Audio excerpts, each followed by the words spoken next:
Uy! Nakabili ka na ng una mong Gundam kit? Nice! Pagbukas mo nito, aba, nagulat ka. Ano 'to? Ang daming plastic, may instruction pamphlet, hindi ka sigurado kung ano ang iyong gagawin, 'di ba? Wag mabahala kapatid, si Kuya Mikey ang bahala sa'yo. And don't worry, normal na normal yan. So today, ipapakita ko sa inyo the basic tools that you actually need, what to expect inside the Gunpla kit, and a step-by-step process on actually making your very first Gunpla kit. Cue intro!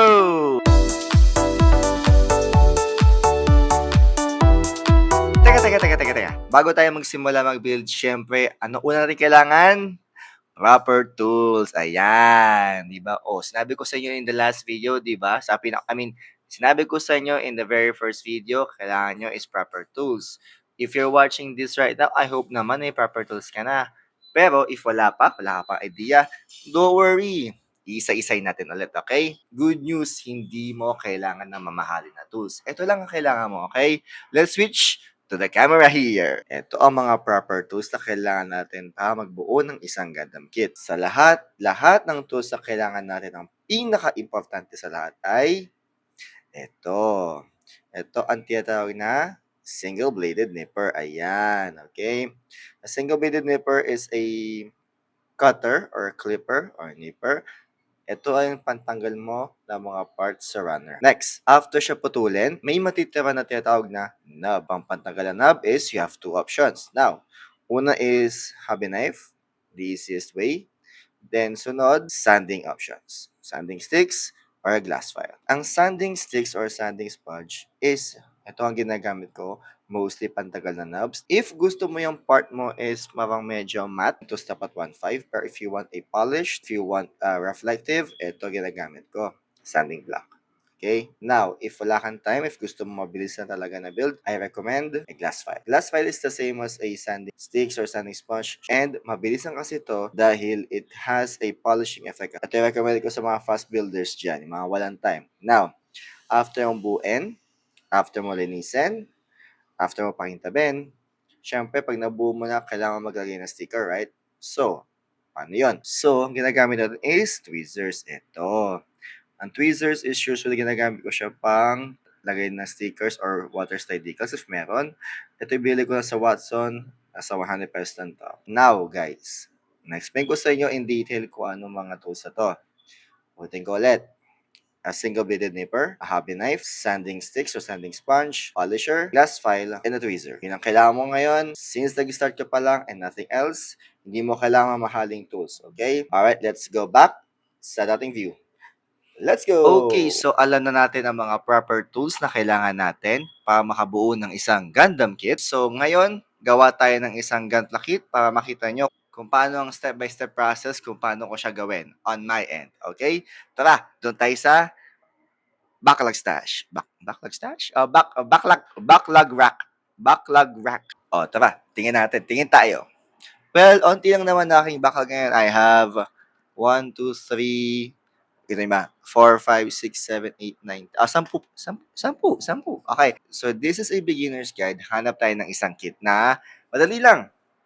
How about, I'm thinking about gun cannon or the Easy 8, but let's go with gun cannon, okay? Since I really love this one. Alright. Ayan, si gun cannon. This is the one we will build today. The HGUC gun cannon RX77-2 gun cannon. And it cost me around 1,000 pesos. So it's very, very cheap. So you can get it at any... I actually bought it sa department store sa may third floor ng Mega Mall. Okay? It's really cheap. And it's a cool Gunpla kit. Perfect for beginners and perfect for starters. Okay, let's unbox this one and see what's inside. Let's go! Okay, so ito yung ating Gunpla kit for today. It's the gun cannon. So let's open this up, shall we? Ayan. So, ito ang unang makikita sa pagbukas mo ng box. A bunch of plastics. Okay. We have 1, 2, 3, and with stickers. Okay. And then the instruction manual. Alright. Ito yung instruction manual. Wait lang. Alright. Ito si Ganganan. So, this is the instruction manual. Dito natin malalaman kung ano yung step-by-step process kung paano siya buuin. And let's see. As you can see sa manual, makita mo is the kit itself, kung ano ang kanyang itsura pag nabuo. And since this is from 2015, correct me if I'm wrong, this is all in Japanese. Oh, let's see. Ayan. But, the thing is, this is already on step 9. So, nasa ang pinakauna, you ask. So, let's flip it to the next page.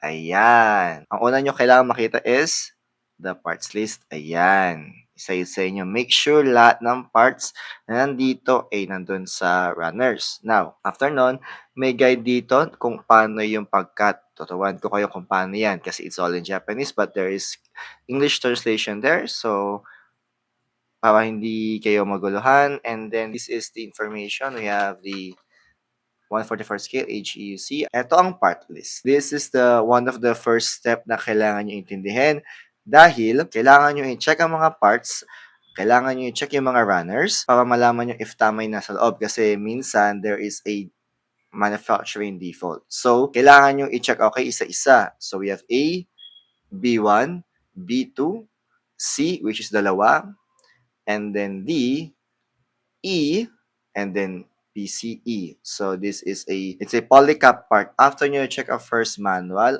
okay, let's open this up. Oh my. Ang laki, di ba? As you can see, andito yung mga first instruction. Ayan. Makita niyo yung mga, ayan, for example, ang una which is the body, the head, and then the left arm. We have the right arm ata dito. Ayan, right arm, left arm, ayan, isa-isa. So, susundin natin yan isa't isa. This is the back page. Okay, dito makita yung action. Ayan, no? The gimmicks, the articulation, and what you can do with the kit. And then this is the review. Of course, the markings, the decals. I don't know what's this one, guys. Help me out with this one.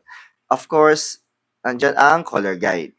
Alright? So, I can understand Japanese. So, that is the manual. Okay, magsimula na tayo magbuo. Since ito yung manual, tabi mo natin ito aside. Let's open up ang mga runners natin, okay?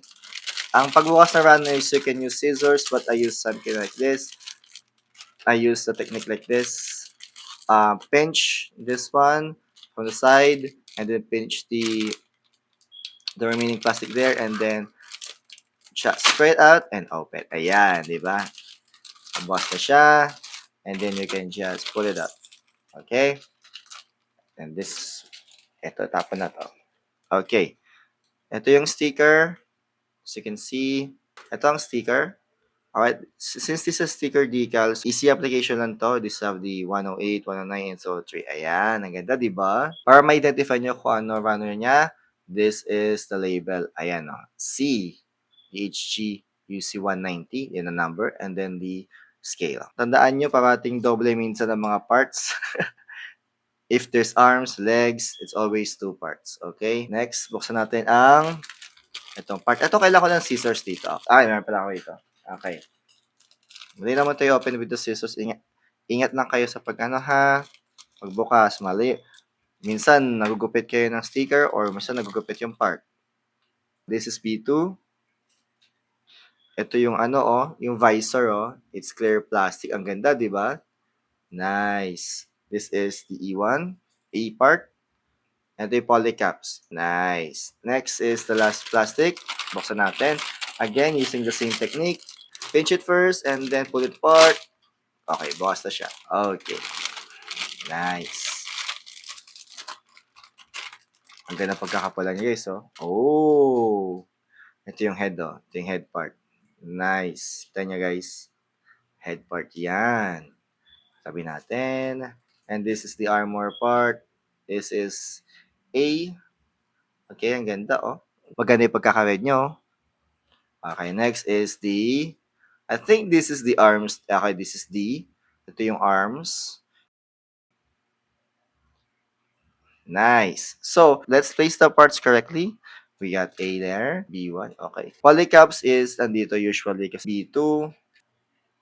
Total ang C, ilagay natin sa baba dahil dalawang parts siya. Okay. We have D. Okay, and then we have E. All right, and then the polycaps. So we have runner A, B1, B2, C, D, E, tsaka polycaps. All right, guys, make sure ang mga piyesa nyo is nasa tamang lugar, okay? Make sure there's A, B1, B2, C, D, E, according to the manual, okay? Trust the manual. Okay. Since na-laid out na natin ang mga parts, tama ito, tama sa manual, tara, build na tayo. Let's go!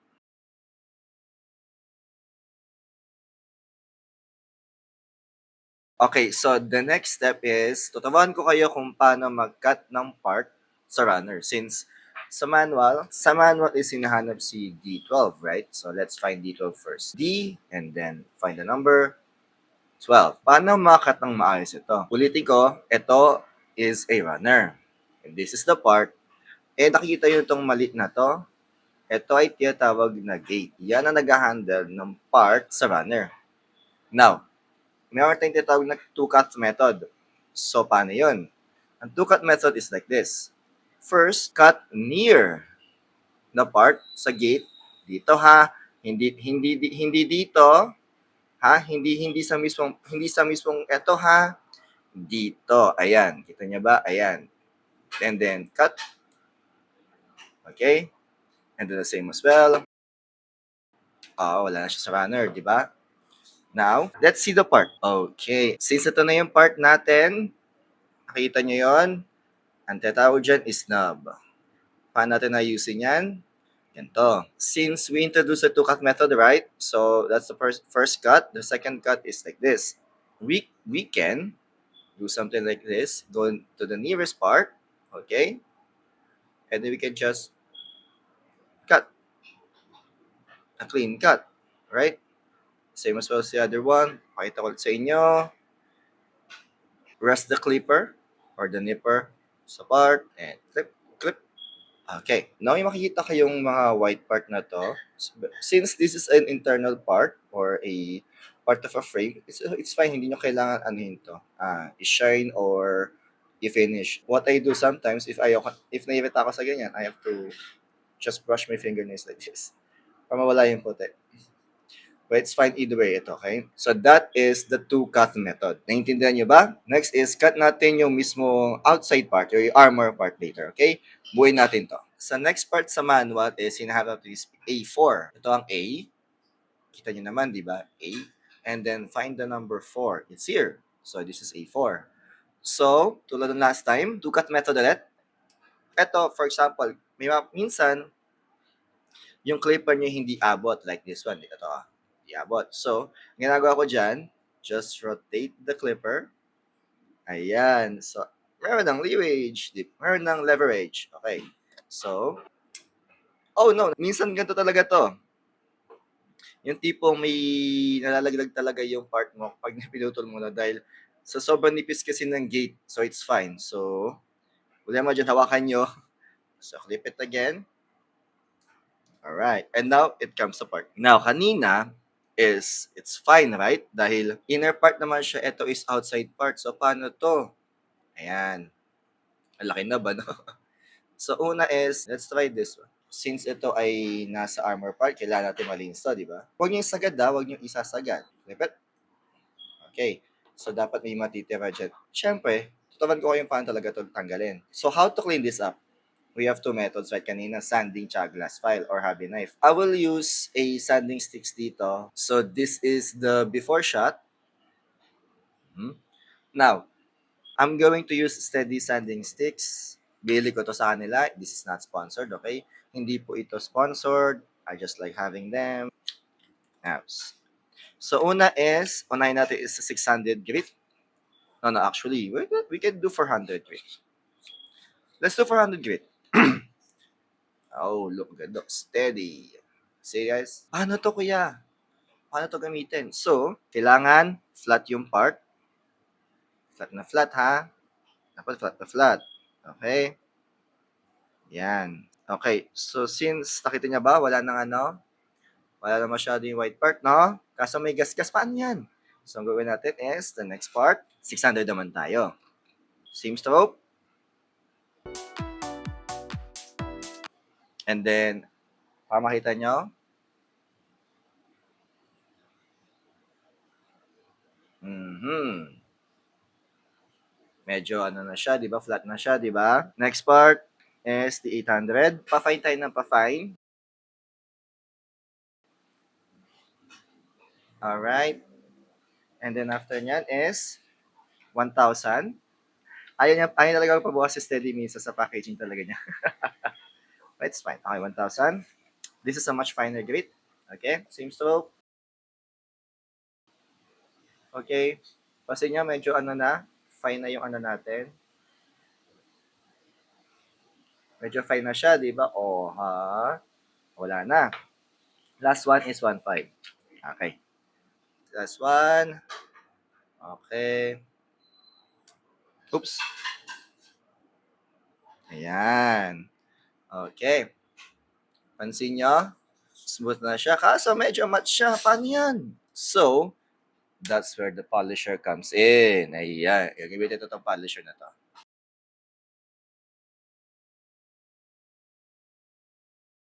Oh, look oh. Shiny.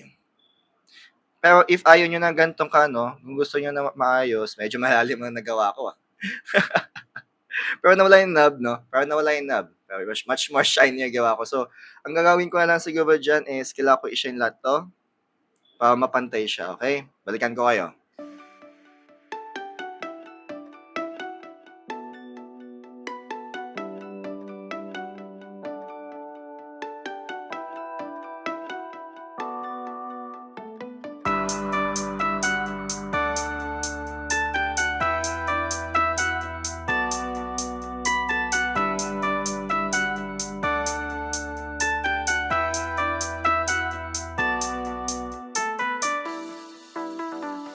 This is the aftershot. Oh, ha? Ngayon, ang problema nga lang sa sa sanding is ubos oras mo dito dahil for example, sa isang part na to, I take around 10 minutes. So, once you sand it down, pantay na pantay siya. Di mo kita nga yung knobs, oh. Ito yung side na may knob. Ito yung nalinis na. O, di ba? Nice. Okay, now itutuloy ko na itong buuin tong kit na to. Dire-diretso magka-time lapse ako, okay? And then you will see the finished kit.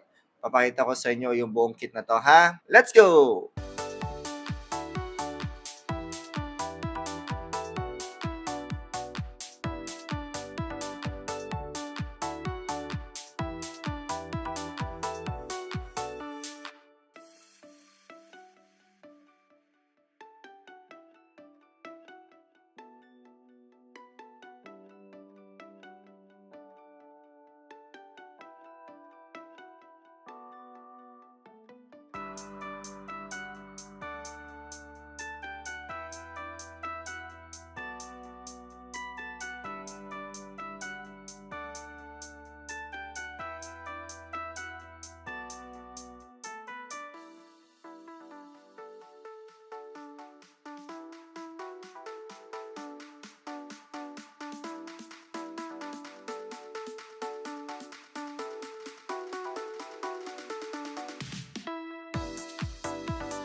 Alright, ito na siya. Grand Cannon RX-77-2. Hindi ko pa siya ina-assemble. So, I want you to assemble it with me. Let's go!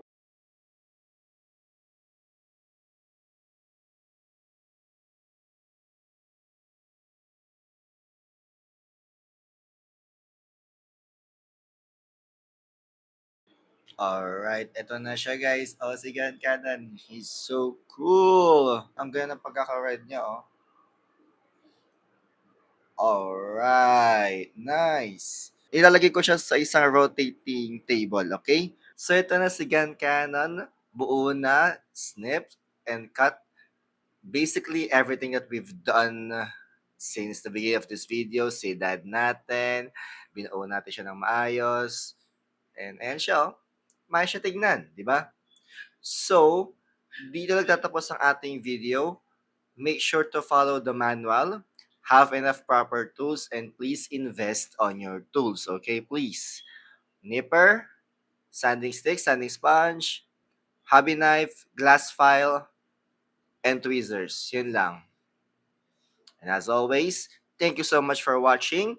I hope you enjoyed the rest of the video. Alam ko mahaba to, but I just want to show you the step-by-step basis on how to build a Gundam. Okay? I'll see you on the next video. Bye-bye!